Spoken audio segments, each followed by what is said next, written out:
All right, guys, what's going on? I am a couple minutes late. 10:32. It's Friday, July 10th, 10:32 a.m. Wherever you are in the world, hopefully you're doing well. We got fights tonight in Australia. Max McIntyre. Check your books. Right now, we're only getting that one fight on the money line and a prop. So, you guys should know my picks by now. If you guys are JSB insiders, check the YouTube members only posts. If you're a Patreon, check the Patreon slips. There are 4 live tickets. I'm going to put together a couple more today. It's been a busy morning. Friday mornings, my first client is at my house at 6 a.m. So I've been nonstop. I've had a client at 6 a.m., 7 a.m., 8 a.m., and 9 a.m. And then I just had to hurry and make some quick lunch. I eat lunch around 10 a.m. And now I'm talking to you boys. I'm going to stay on for about an hour. This will be, we're going to cover all things boxing. We'll talk about our parlays, our slips. I got a lot of messages about some random fights because this is one of those random boxing weekends. So if you have any questions regarding any sort of obscure fight, just ask. We could bring the box rec up. We could bring the odds up if we have them. And then in about 3 hours, I'm doing an MMA UFC only live stream.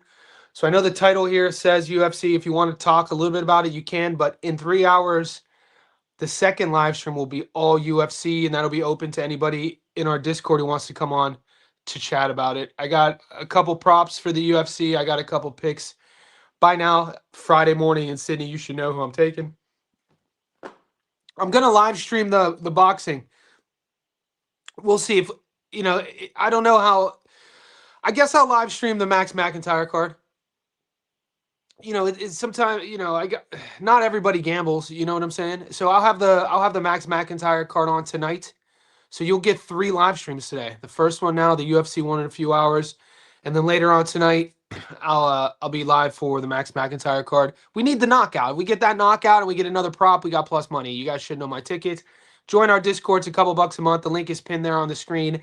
Either join on YouTube or Patreon to become part of our world famous Johnny Says Boxing Professional Betting Academy. August will be 1 year. We're approaching 550 JSB insiders, so that is a milestone all within itself. I'm going to take that off the screen. I'm going to say what's up to the boys. King, what's up, King? How you doing? Appreciate you. King and I, the King and I, etc., etc., etc. It's a famous play. What's up, yo? Ali, you want to come on later?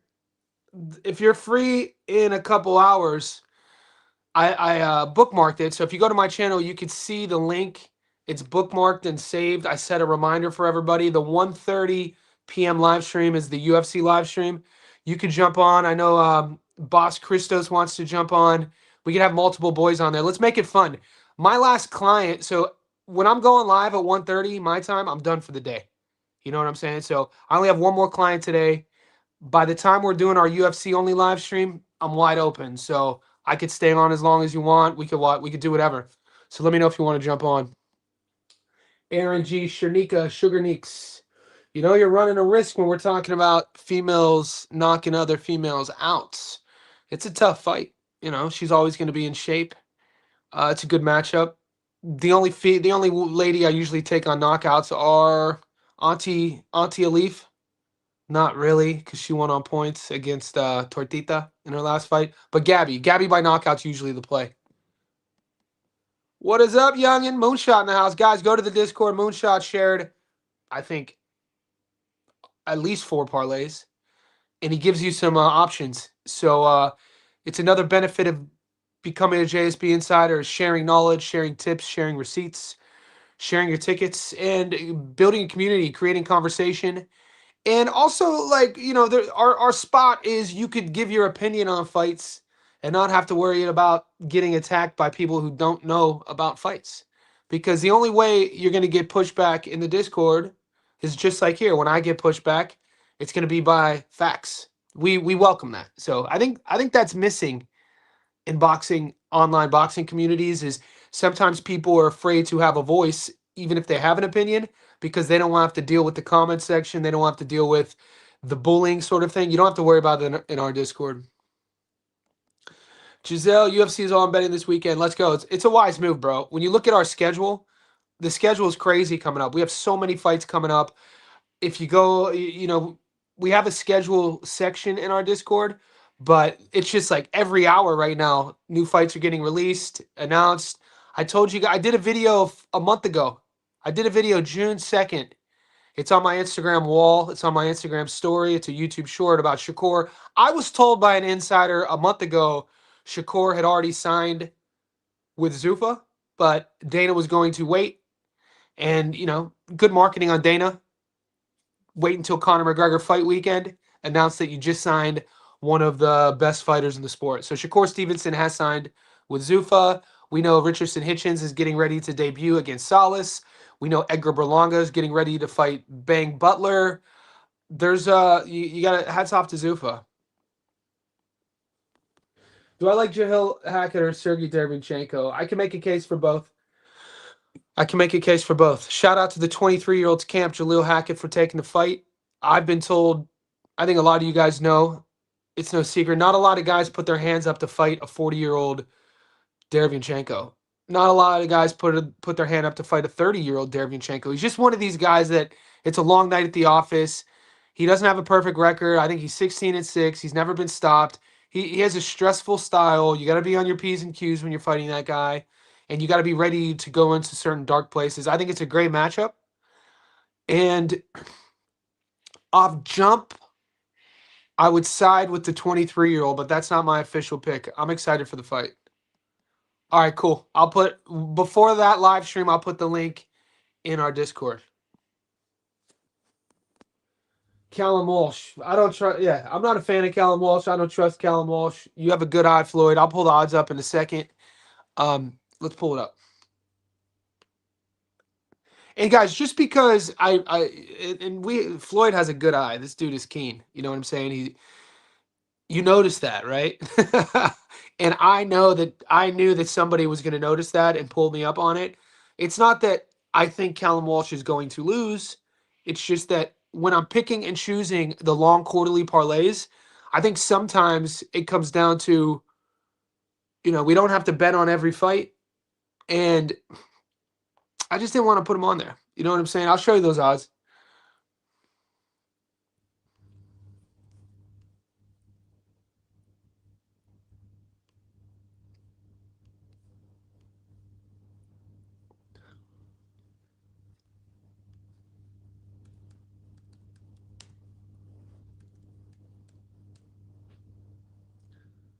Fighting Tyler Denny, it is, right?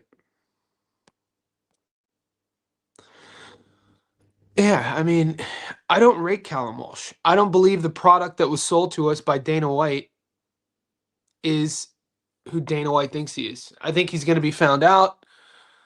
At what is he, $1.39?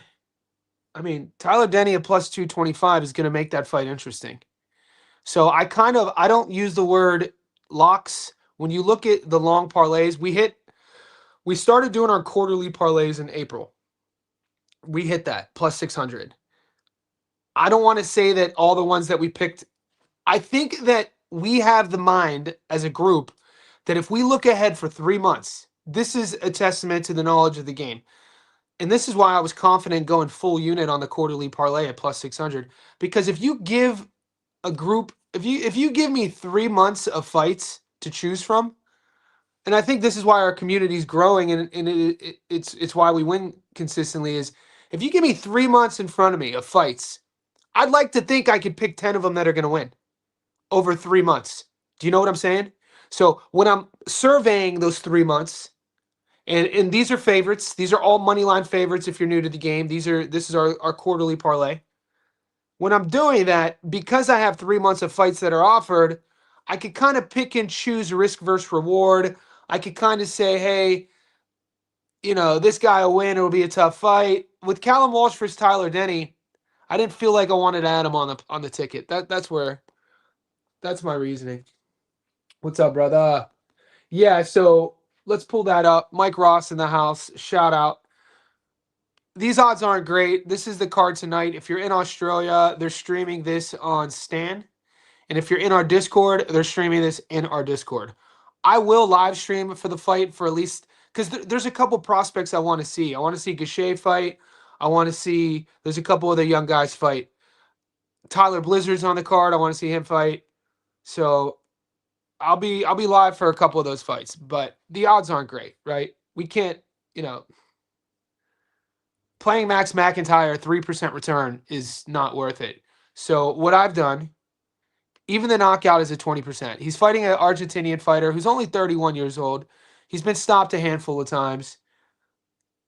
I'm playing McIntyre at $1.20 with one of the girl fights on points. So the action I have on this main event, I've done a double. If you take, I've taken Max here, and then Megan Redstall on points at $1.89. That gives me plus money. So I really like those two. I might do like an entertain. You know what I'm thinking? It's like when you look at Ramirez's, he's been stopped. I think he's lost 6 times. Might have been stopped 4 times.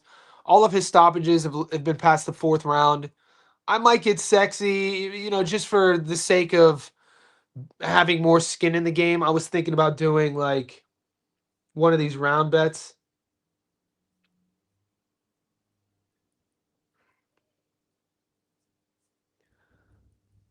I was thinking about rounds 5 or 6 plus 425.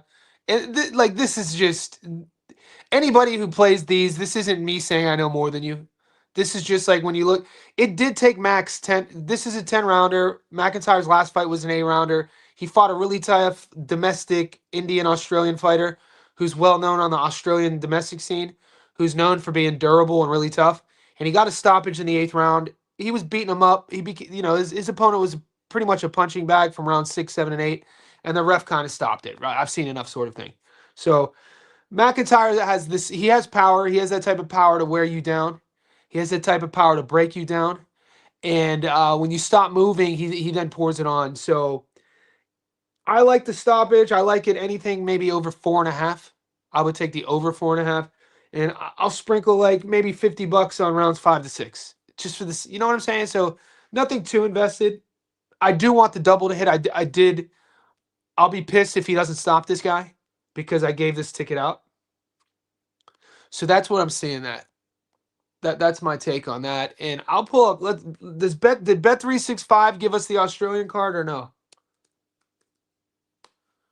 Okay. We're gonna switch to the other book that I use, Bet365.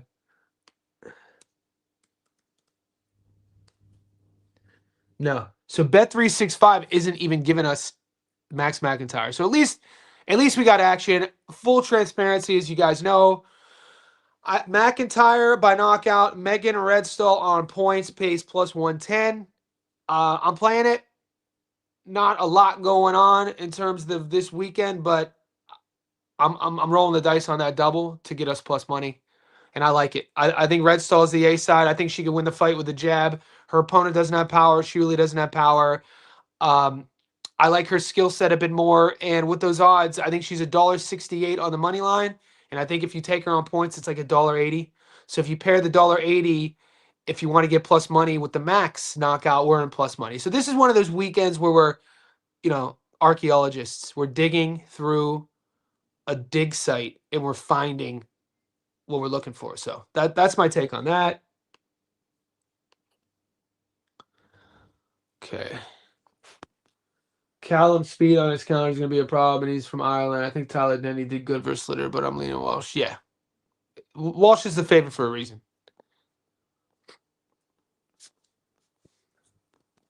Walsh looks solid, but nothing special. I mean, he didn't look. How'd you guys think he did against Vargas? Callum, when I look at Walsh, I see a guy, and even in, he has an undefeated record. He's one of these fighters that, once again, I said this about Albert Bell, things need to go their way. They want the fight to look a certain way. The fight needs to be at a certain pace. It needs to be at a certain tempo. Walsh, I've seen him hurt before, and he's one of these guys that it's kind of like not too difficult to predict. If you put him in positions that he doesn't want to be in, he's going to fall apart, technically. The hands come down, the chin goes high. I've just seen we've seen it in flashes where you're seeing kinks in the armor. What is he? He's only 26, 27, maybe not even that. He might be younger than that. So I like for once I like the matchmaking. Finally, he goes from the one Vargas brother to Tyler Denny, who's been in there with some real guys. And so if he gets through Tyler Denny, this is the part of his career where we're going to find out if he's real or not. So at least he's not taking steps down. This, because the first handful of fights that they gave him, they were selling boxing on UFC Fight Pass the last few years under the Hollywood Fight banner with Callum Walsh headlining, and it's like he's just fighting, my barber. My barber could crack too. Shout out to Antonio Andre. I haven't had to get a haircut in a while, but that motherfucker he got a nice lead hook. Callum is a natural 154, Denny 160, but no edge in experience for Tyler in Ireland.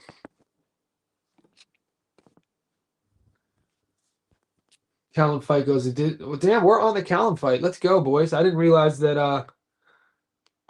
The one thing I do enjoy about our chat is weeks like this, the chat controlling the live stream. I'm all about it. So I wouldn't even have spoken about Callum. Now the fight's on my radar. I'm not getting props. And now, shout out to, was it Mike London? Mike Ross? He mentioned that he wasn't on my long parlay, and now we're talking about it. Now the fight's on my radar. Not getting props, but we'll wait till it gets closer to fight night. What's up, Husky? Good day, Johnny. I agree with your McGregor thoughts in the Discord. He doesn't look fight ready to me, man. And look, I got to be honest with you guys. This is me being 100% transparent. For years online, I was hesitant with being as transparent as I am now, because for one, like I've been a coach since 2014, credentialed in strength and conditioning and boxing. I've had a couple professional athletes as my clients doing their strength training in fight camps. A couple UFC fighters. I've cornered a UFC fighter before. I had a roommate who was a UFC fighter. Boxing, strength and conditioning camps. I have some amateur boxers. I've done strength camps for some pros. But I've never been a boxing coach for boxers. But I do coach boxing, if that makes sense as well. So I'm trained in the technique fundamentals of boxing. I grew up in a gym. I boxed my entire life. I made a point in 2014 to not coach boxing to fighters, but to coach boxing to people who've never boxed before, who want to learn how to fight, build them up, right? That being said, for years online, and you could just Google, my social media footprint goes back to about 2013, everything from fitness to being a published author to being a host, and, all the podcasts and interviews I'd ever done, it was all around performance-based strength and conditioning, pro athletes, entrepreneurs, business stuff. So I've always had, and I was an athlete as well, obviously. So I've always had my own opinion on, my methods on coaching, training, techniques. And one of the things that I do to keep the lights on for survival is people pay me to coach them, right? Helping them get healthier, stay healthier, maintain health, all of that. One of the things that I've always had a keen eye on is technique, looking at a guy. My undergrad's in sports psych, so watching nonverbal communication. And I take all of those lessons and the knowledge I have to the betting game. So when we're watching weigh-ins, when we're watching fight week, I'm looking at how a guy is carrying themselves. I'm looking at posture. I'm looking at body dynamics, body dimensions. And so for the longest time, I was insecure online about even commenting about it, because I didn't feel that I was, because I don't coach pro athletes sort of thing. But I was younger. At this stage, we're all insecure. We go through these insecurities, right? It's normal. It's part of being a human. And then over time, you start believing in yourself more and more. And so when I did that thing on Conor McGregor, I'm not hating on Conor McGregor. When you look, and I'll pull the photo up, like right now, I'm currently in I'm 6 weeks in of a 12-week 1-rep max program that my strength clients do with me once a year. It's where we take our 1-rep max. We've tested our one rep max throughout the year, and our deadlift, our press, and our squat. So 2 squat variations, a back squat and our Zercher squat. three deadlift variations: our trap bar, our sumo deadlift, and our traditional deadlift, and then our bench press, right? So throughout the year, we're doing different programmings, like we're doing pyramids, periodization, 10-8-6-4-2, we're progressive overloading, we're deloading, we're doing calisthenic blocks. And then once a year, through that 12-week block, we will climb the ladder and I track everything. And I'll take a picture of the board downstairs in my gym. And once a year, we're working to try to increase our strength and our one rep maxes. So I know, like I weigh 80 kgs. My one rep max, so 80 kgs. My one rep max on my back squat is 198 kgs. I haven't even come close to that since 2023. So I did it one rep. 198 kgs is my back squat. I only weigh 80 kgs. All natural. Don't even take protein. Don't even take creatine. That's a whole nother story. The second book I wrote, the 24-hour reset, I talk about this. My deadlifts, my trap bar, I'm at 222 kgs. So the trap bar is traditionally you're going to be your strongest in your trap bar because the weight dispersion, it's dispersed on the side. It's not front loaded. My sumo deadlift is 192 kgs, and my traditional deadlift is 189 kgs. So I'm stronger on my sumo, strongest on my trap. That being said, um, you know, I have over a decade of experience not only programming myself and my clients, but also with clients who are fat loss. When you're looking at a body and you know that a body weighs X amount of pounds, if they're a pro athlete. Connor weighs 170 pounds. You know what his body dynamics should look like. You know what the quad should look like from the knee to hip. You know what the depth of the shoulders should look like. His quads, and this is what I was talking about. His quads are telling me either A, he's not that leg, because we know he had a broken leg, a lower leg injury 5 years ago. He either obviously I expect a guy like that who's so to have rehabbed it, but the type of intensity of his strength program prior to the injury for his quads to be so much smaller than they were at 155 tells me that obviously, and this is all hypotheticals, this is all me just hypothesizing. I look at his body and it doesn't look fight ready to me. It looks like he didn't put the same hours in the gym doing his functional strength that he's used to. And for a guy in his prime, which was 5, 6, 7 years ago, who relied on his explosivity, his timing, his power, his counters, all that starts from the ground up. We get all of our power, we get all of our explosion. Everything starts with our base. Everything. Our punches are just an outcome of what our lower half is doing. You know what I'm saying? So that's what I mean by that. And I took a lot of heat with the Errol Spence thing too. I have a Errol Spence short that's over 100,000 views. The comments are hilarious, and all I'm doing is showing EJ on the up and under, and he's drilling, and he's on the walking forward and backwards. And all I do is I raise the question: does he look right to you?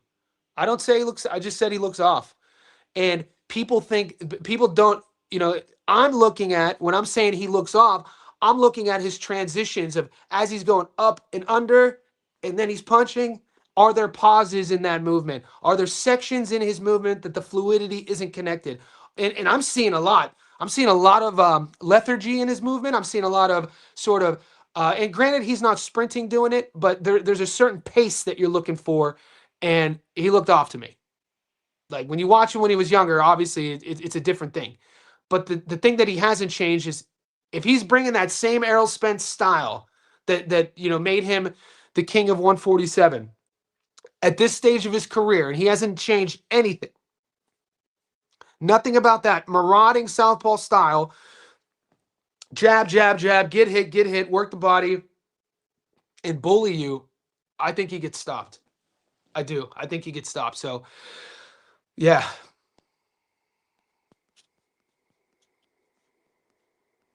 Popo, interesting fight. Is this Australian card similar to Sunday's top rank? Yes. That's why I'm pissed we're not getting the odds. Hit the like button. Listen to my boy Hector.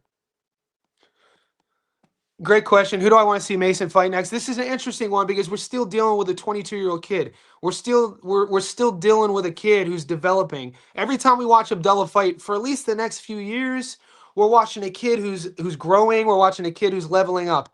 Now, the mindset is already there. The focus is already there. That discipline is like he's a full-grown world champion at 30 years old. That's not what I mean. I'm talking about the fight IQ. I'm talking about the decision making. I'm talking about his feints, his setups, hiding things, changing speeds, sort of disguising setups behind other things, traps, that sort of stuff. And he's going to learn that through experience. And but unfortunately, he's already a defending world champion at 22 years old at 135. He's only going to be fighting world titles from here on out. I'd like to see the Cordina fight. I heard there were rumors of Cordina getting matched with um, the kid that Mason fought already. I don't know. People think Raymond Morataya is a good fight for him. Morataya, yeah, maybe Morataya. Who knows? Pastor Johnny, don't mess with the service. Easy Johnny, what do you think of Mario by sub at 10-1? Won a lot of fights. We'll get there. Retro, we'll get there. We're going to give grace to our boxing gods real quick. Spence started. Yeah, but what's up, Jai? Yeah, but let me show you something.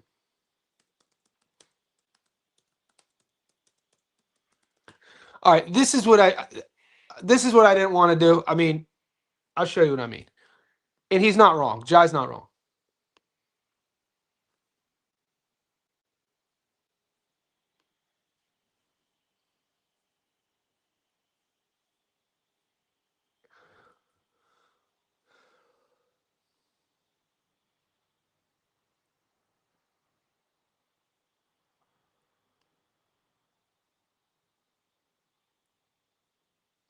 So you're an amateur when you're a fighter and you're going from amateurs to pros, right? If you're including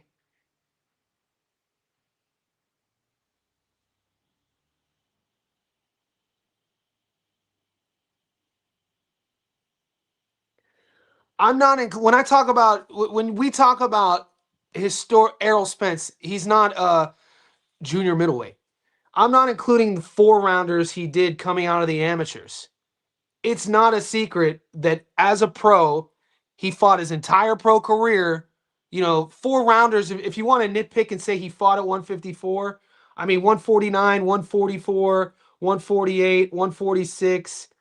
He fought at 156 in a short notice fight in 2013. So are we talking like we're taking short notice fights? These aren't fight camps. This is when these young kids going from amateur to pros aren't doing fight camps. They're already in shape and they're doing fight after fight. You know what I'm saying? One of the things that happened to Pritchard Colon is shout out to Pritchard Colon, man. That's a whole nother side story. But nobody ever talks about is when he was 15-0 and the tragedy happened. He was in that phase of his career where he had fought like 5 times in maybe 3 months. So he was at that building phase. So to say in the recovery aspect, he got all those rabbit punches and this brain swelling. We know how horrible that story is. But to say because Errol took a fight at 156 in his first year as a pro, and then to say that he's fought there before. So he goes in the 8 rounders. I guess he fought Van Heerden at 54. Shout out. I guess he did fight Van Heerden at 54. And I stand corrected. I didn't know he fought Van Heerden. That was a good fight, too. That's the one in the first round. I think in one of the first exchanges, Errol lets off a gorgeous jab, body rip backhand, and Van Heerden was obviously hurt. Van Heerden goes like this. And then Errol went like, so when you think, I stand to be corrected. He's had fights at 154, never a junior middleweight though. You got Max winning. I got.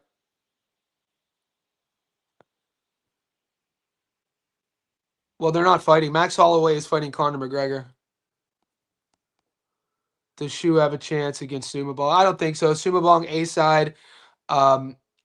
It's his belt. I think Shu could get stopped. Or peptides. You said fuck. I did.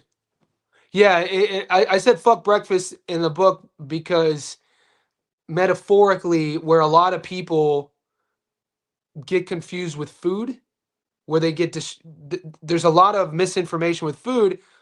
And when we're kids, our parents tell we're 7, 8, 9. You have to eat breakfast, lunch, and dinner. Breakfast, lunch, and dinner. When you're 7, 8, 9, that may work.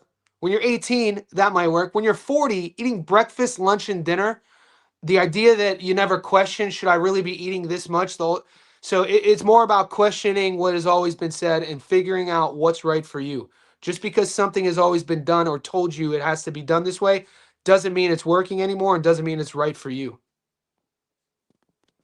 How are you, Johnny? Looking forward to MMA stream later today. It's going down. I scheduled it in. So we're going to be going live, Christos, at 1:30. You get off work at 2. I'm going to stay on for a while. So I know that Ali's going to come on. Christos, you come on. It's going to be UFC only. Connor gassing after a round. How do you feel about Robert Whittaker's jump to light heavyweight? Do you get a chance to look at his physical shape? And so what do you make of it? I'm not sure. I told the story yesterday on the live stream. I first met Robert Whittaker in 2015 when I interviewed him in his little one-bedroom apartment in Green Acre, New South Wales. And his son Jack was a newborn. He had only had 2 kids at the time. I think he has 6 now. And he had just came off 2 years prior. He did the Australian Smash reality show. And then he fought one fight at 170 against Wonderboy Thompson, lost. Came up to 185. It was either I always get mixed up with Shoeface. It wasn't Shoeface. It was a Brazilian that Rob won, but he broke his arm. And so I remember when I was interviewing him in his kitchen, this little tiny unit, kind of in the hood too. I was like, damn, he's massive. I couldn't believe how big he was. He was only 22 at the time. And so I remember seeing how big he was at 185. Light heavyweight's massive. Who's he fighting? Krylov? I don't know. I'm not betting on Rob. I hope he wins, though. Hopefully he's safe. Oh, late money coming on. It ain't late. Wait till you see fight week. Zach, wait till you see these odds fight week. Come fight week, wait till all the Errol Spence fans are going to be betting on him.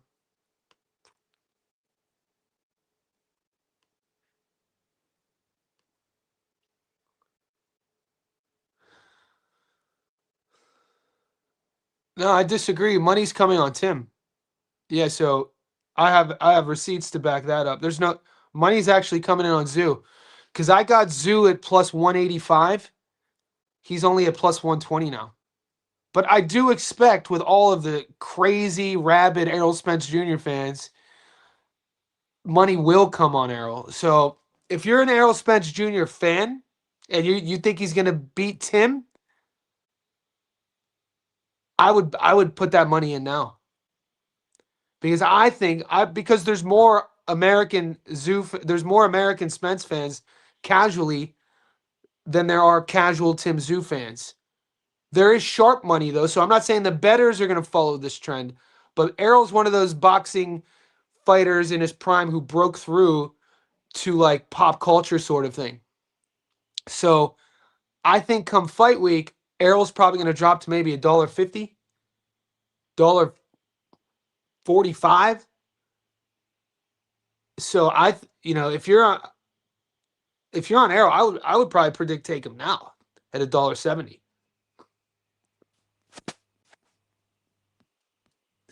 Has anyone spoke about the gas? I'm not getting any odds. I'm not getting any. I don't know if it's like Australia doesn't like the IBA, but every time the IBA has these fight cards in Russia, we never get them. And so I know Barium Boxing Retro, if you're in our Discord, message Barium Boxing. He did a whole breakdown. Hell yeah, I'll be there for the stream. For sure. And Young Shot, if you Young Shot. I combine Youngin and Moonshot. Young Shot might have some ring to it. Jump on if you want.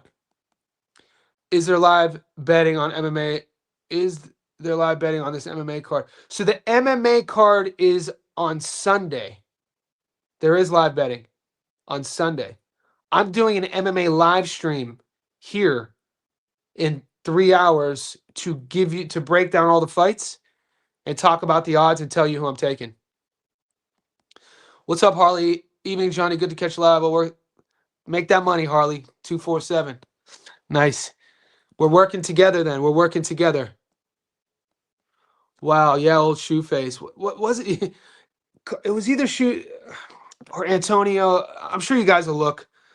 The reason why I'm really hesitant when I know facts, but I can't find them. And so I'm really hesitant in my normal life to use Google. So I always try to sit with it. Was it Nieto? It was was it Whitaker was coming off the win where it was a brutal fight. He catches a kick on his arm. He ends up beating the guy, but he ended up breaking his arm. It might have been Shoeface. Why isn't the Spence fight on FanDuel or Bet365? I'm not sure, Jay. John Magno, what's up, bro? Early thoughts on Taylor versus Raleigh. Man, this is a great. Like, I don't know. I'm I'm never gonna be the guy to ever bash matchmaking. I think that's what it is. You guys don't follow. We're not in our community. We're not growing our community because you come to me because I'm a matchmaker.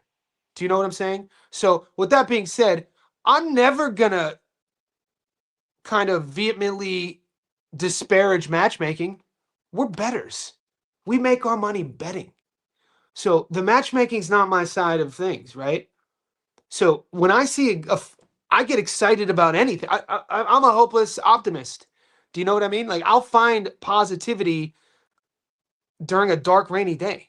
That's just me. That's my nature. Raleigh versus Teal at 147. I'm here for it. I'm 100% here for it. Raleigh is like, could you imagine if Raleigh gets through Teal?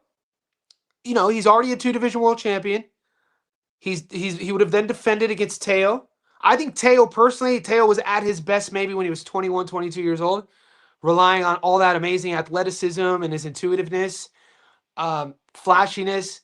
Raleigh, I think, is a guy who slowly and subtly has been tightening things up a bit.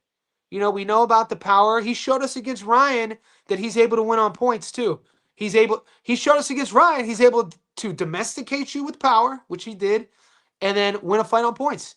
So I think Raleigh gets a lot of heat because, you know, his personality, but that's exactly why I like Raleigh. Would I pick Raleigh to beat Teo? The coach in me would say no, because Teo's skills. Teo should be the better boxer. He should be able to win rounds. He should be able to make it look easy. But sort of, you know, the romantic in me would like, Raleigh could easily land a couple big shots and fight him at his range and fight him at his pace. If the fight's at Raleigh Romero's pace, he can win. Did they give us odds? We'll look at odds in a second. What do you think, Stevenson? I called it. What's up, James? I did a video on my Instagram for receipt's sake. Just so you guys know, I would never post anything, and I took some shit for posting this last month. But I had insider information last month.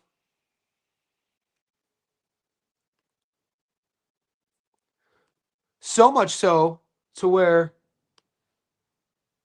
I was like, I'm going to do a post. So if ever I post anything on my Instagram wall, it's going to be either me breaking down something that happened or insider information. Okay.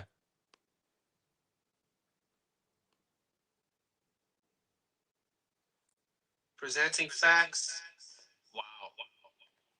Shakur Stevenson is signed with Zuffa Boxing. Dana White has another North American boxing star in his stable. The biggest questions are, will there be... So anyway, I did that June 2nd. I was told by a guy who's close to Shakur. I got messaged. I got sent an audio thing. And I was like, all right, let me do a video on it. That was June 2nd, 5 weeks ago.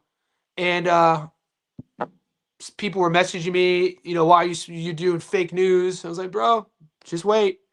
So we'll see about the contracts. You know, it's tough to say anything bad about Zuffa right now. Do you see DAZN? So here's something that's good. And I do want to clear, like, somebody sent me, I didn't watch 3D's live stream today, but somebody messaged me about something Gary said on his live stream. I'm a very easygoing guy. I'm a funny dude. I'm fun to hang out with. If we'd ever go out to like a club, I'm the friend dancing, talking to girls. Like, we're going to have a good time if you hang out with me, right? That's just by my nature. The only time I ever get offended is if people either say I did something I didn't do or say that I said something I didn't say. Like misconstrue my words. Gary on a live stream, somebody sent me, said today that I said Jamal Charlo and Errol Spence Jr. were the current best American fighters. I didn't say that. We were talking about how he lives in the space that American boxing's dead. I was disagreeing with him. And then I said that international boxing is growing overall because it's growing internationally. I was like, you're two of your biggest stars. I said two of North America's biggest stars. That's a big difference from saying two of America's best boxers. Two of America's biggest stars, meaning marketability, household name presence, Errol Spence Jr., Jamal Charlo. To think that two of America's biggest stars, even though they haven't been active, I know all that. I didn't say best boxers, I said stars. To think that those two guys are jumping on a plane and flying 15 hours to Australia, that tells you boxing is growing. That in itself proves my point. And so I just wanted to clarify that because I'm about to bring up something about that.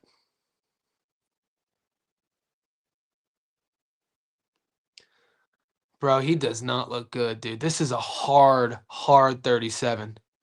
This dude, I'm almost 10 years old. Nah, I'm 44. Dude, my man, that is a hard 37, boy.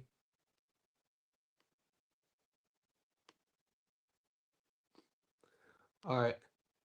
So this is what I was talking about earlier.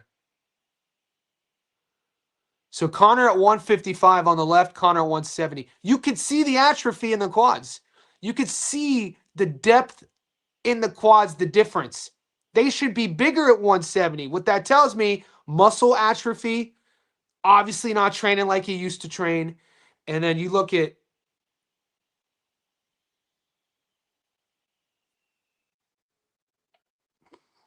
what's the quote from Scarface? The eyes, Chico. The eyes.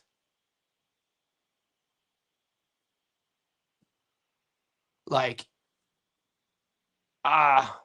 he doesn't look fit to me. His body, like even his build, he looks soft. Like he's made weight. He looks like he's making weight, but fight fit, the vascularity, the dimensions of how even his posture, the traps. Look at the trap difference. So the traps on the left, you build those traps like this from deadlifting, from trap barring. The ones on the right, he's pulling his shoulders back. So it's a different posture, right? The vascularity of 55, granted he's 15 pounds lighter, but the trap depth, his neck at 55, it's connected to the quads because you build your quads through deadlifting and squatting. So that's telling me his whole posterior chain. So the back, his back muscles, his hamstrings, his glutes are our largest muscle groups in the body. It's very noticeable to me. Like he looks flat. He doesn't look as sort of. He should be looking broader at 70 because an illusion. If even if he's walking around at 190 and he's cutting to 70, I should see some abs. He's only 5'9", I'm 5'11". I'm not a pro athlete. I'm 44 and I have a six-pack. Because I live like a samurai. I know, he's a multimillionaire and he has all these other distractions. He's a celebrity, one of the most famous athletes on the planet. But my point is, why come back? Like, I would be shocked if he has a great performance. I don't understand, and it doesn't even feel like a fight. Look at the shoulders. Even the shoulders. From the pec, so our pec minor, so here to our anterior delt. So the line from here to here, the front part. The front part on 155 Connor, you could see it's protruding. On 170 Connor, it looks flat to me. He looks like a guy who made weight. He looks like a guy who's been doing more cardio than strength. And I'm expecting he's gonna. I think he's gonna be really flat, and just based off of what he's looking like.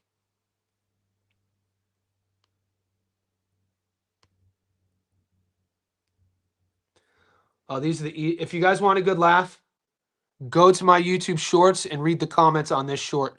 It's freaking hilarious. The EJ fans came at me crazy during Terrence Crawford fight week. And wait till Tim Tszyu fight. They're already coming at me now. All right, so Raleigh and Teo. Yeah, these are boys, man. We could find videos of these boys chopping it up like 10, 15 years ago. I love this fight. Hopefully they fight though. You know, hopefully it's not sparring. PBK in the house getting ready for his first world title defense against Kaiman Agarko. Great parlay piece. I think he's like right $1.35 right now. This is the deal I wanted to talk about. What do you guys make of this? So so this is good, right? PBC joins the zone. We now have a monopoly with streaming, which I'm okay for. We pay one rate, we get all the fights. Now we just need PBC to have more fights, and I think it. You know, I don't think it's a bad thing. Shakur. Not many 4 division world champions who are 28 years old. You know what I'm saying? Don't let the casuals rewrite the script. Not everybody's a knockout artist. Do you know what I mean? This is boxing. How do I neutralize my opponent's greatest gifts with mine? Do I have the ability to neutralize my opponent's greatest gifts with my gifts? 9 out of 10 times, fighters can't. This kid can. This kid is a 4 division world champion. Has won titles at 26, 30, 35, and 40 because he can do that. So if you're watching boxing for bloodshed and knockouts, Shakur won't be your guy. If you're watching boxing because of the math approach, the statistical analysis, the problem-solving equation, the sweet science, this is your guy. He's a master in there. He's a master in there.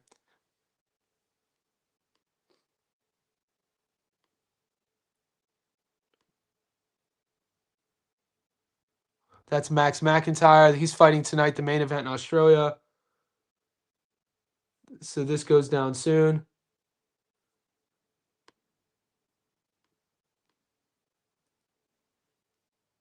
Fight out of anybody on stage. Right here, the hardest hitting 145 pound, the real hardest hitting 145er right here. This guy TKOs people. When I knock people out, they don't move. Who else? Fuck is that guy? That'll never not be funny. That's icon Connor. That's like 20. Is that 2016 Connor?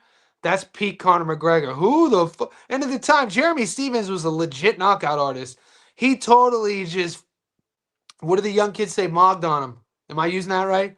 Jeremy Stevens is a legit dude, knockout artist. Big hands, could punch, could crack. Connor's like, who the fuck is that guy? Like, totally one of my favorite Connor moments. I think it'll be interesting to see how Tia looks after his first fight. Does he stay with his pops? You're 5 years younger. Appreciate you, youngin. It's a hard 37. A hard 37.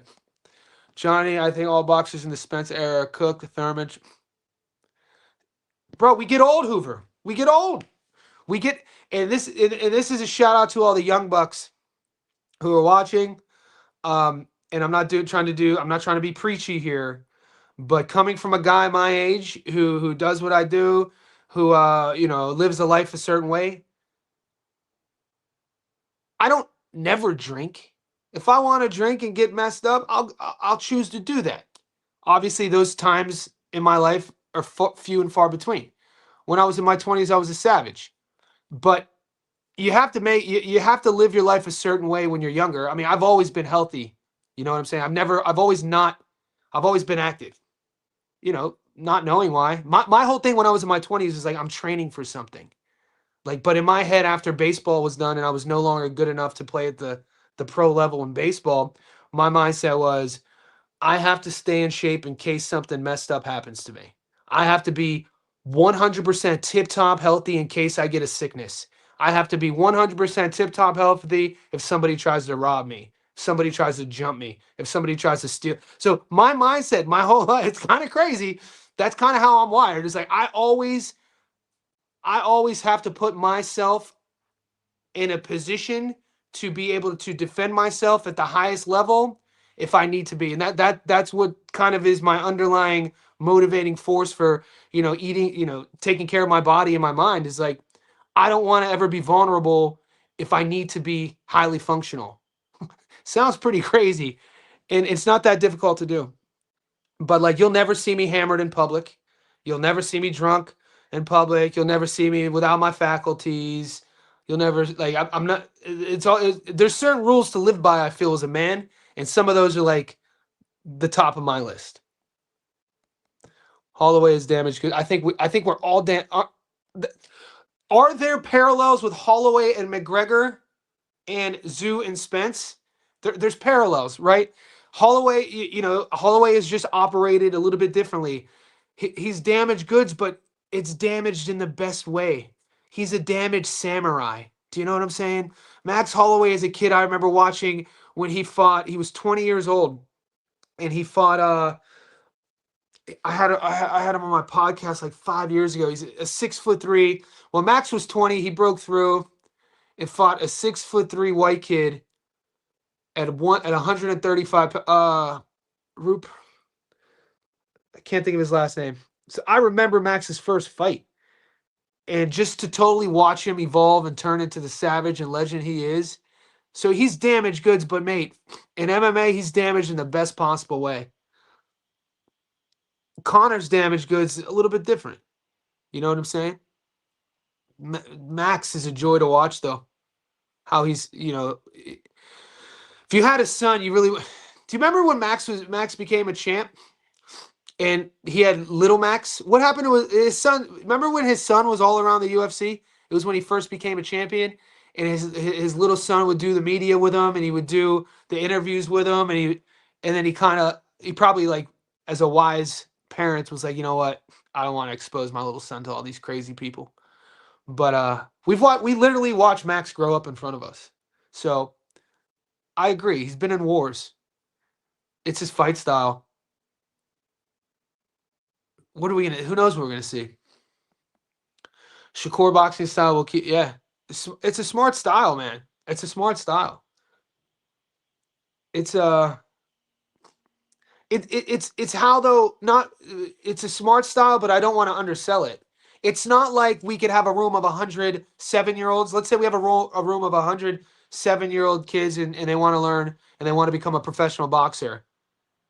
Nobody in that room at 7 years old, even if you started them that young from scratch, would be able to do what Shakur does.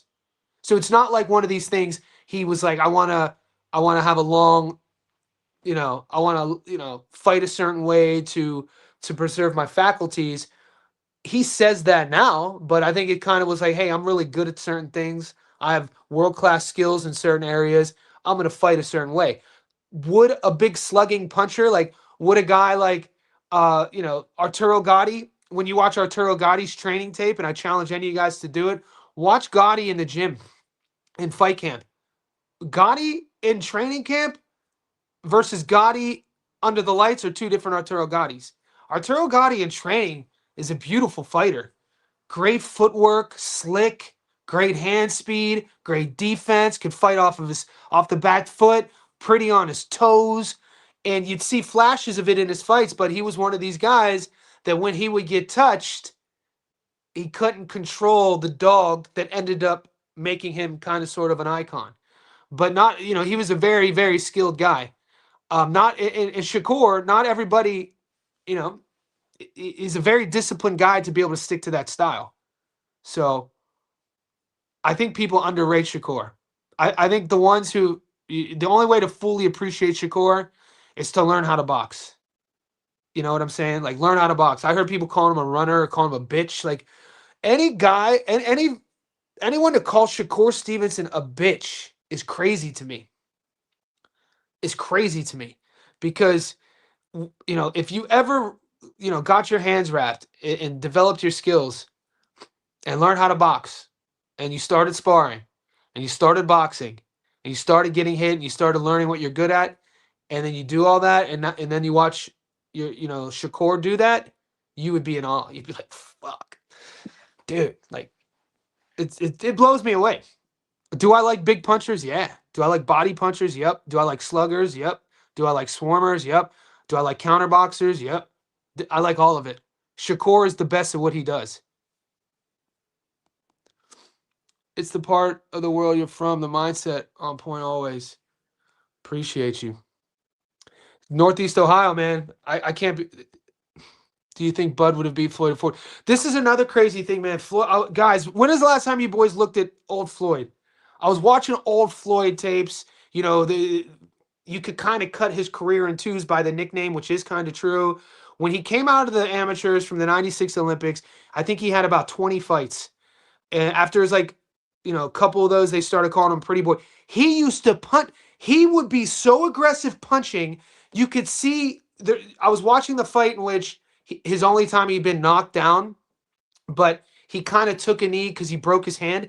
The way young Floyd would throw his backhand body punch was so nasty. He would stab his cross into his, like, he would throw everything into it with, like, he wouldn't even turn it over. He'd be here, boom, and he was so aggressive, such an aggressive puncher, to where that version of him, man, Jesus, like 97 to, let me check. I'll pull it up. I forgot the kid's name. Floyd Mayweather.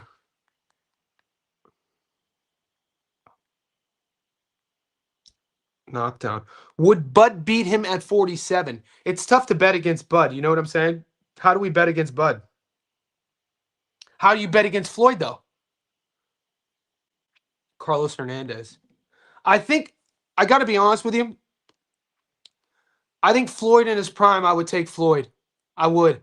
Floyd had Floyd's seasoning, Floyd's tightness, the way Floyd operated in his prime as a puncher, there were zero gaps. Now, I can't. I would put my money on Floyd to beat him. I'm sorry. I know that, and I'm a big Bud fan, and I know that everybody loves Bud Crawford, and he's mean and all that. But I've watched both of their careers. Watching Bud had to operate a bit differently than Floyd had to operate, and they both dominated pretty much everybody they fought. Floyd, they both had tough fights.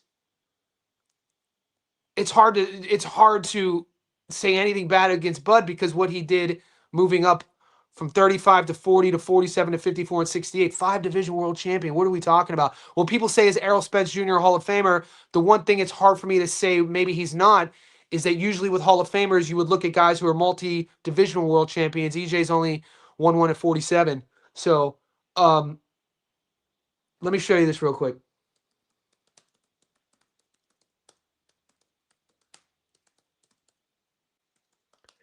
And it's not the fight. Floyd Mayweather.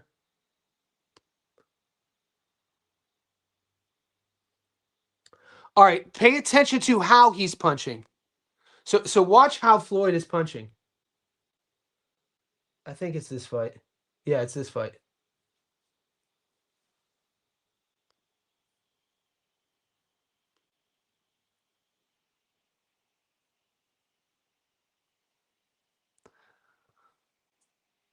Hopefully it's kind of lagging. Fuck.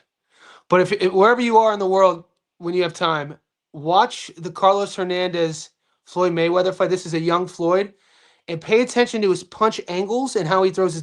He is so vicious with his right hand in this version of his career. It's crazy. It's going to be tough to. Look how he's selling out on those uppercuts, but it's the backhand for me. Watch how that's where he breaks his hand. He breaks his hand there, and that is his only time he's ever been knocked down.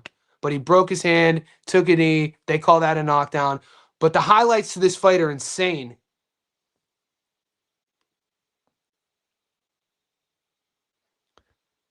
Like I remember being like shocked that I didn't remember that's how he used to punch.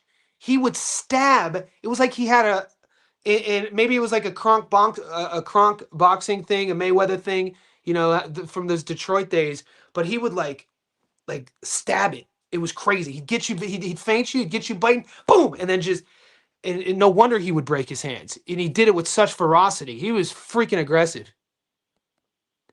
I did. Jay, did you see Seb shut down the duck? I don't think Seb's a duck. Anybody who would call any world champ, like, who's he ducking? Who's Seb Fandora ducking? Johnny, you sound crazy right now. Shakur looks good versus sea level opponents thus far.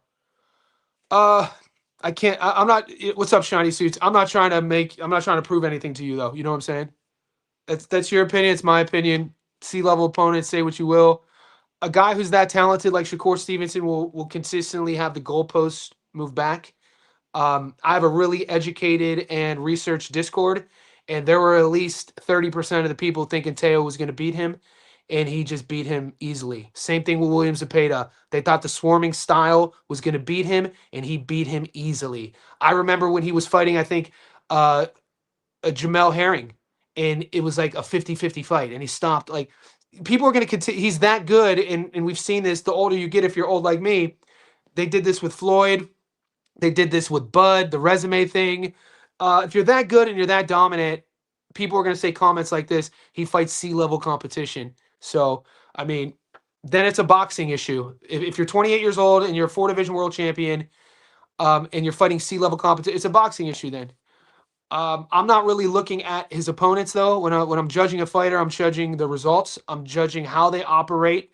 I'm judging the resistance they've either given or they give off, and I'm judging their style. And so, from all those things, when I'm watching Shakur Stevenson, I feel like I'm watching sort of like, an impressionist, a painter, somebody who my childhood friend's dad was a painter, to where he would have a white canvas, and he would do it to jazz. They would have jazz music playing, and he would just create this sort of thing. And then at the end, it'd be like, what the fuck is this shit? This is amazing. Like that, when I'm watching Shakur, man, he's painting a picture, man. Johnny, smash the like buttons. Guys, we've been on an hour. I got a client downstairs in about 20 minutes, and then I'll be seeing you guys in 90 minutes. We have a UFC only live stream. This is hands down the best community on YouTube. I know we're not the biggest community, but we're growing. And I respect everybody in here, and guys like Shiny, guys like Retro, guys like Cody, the boys. Like this video. The best part about our community, which we're doing, is we can disagree.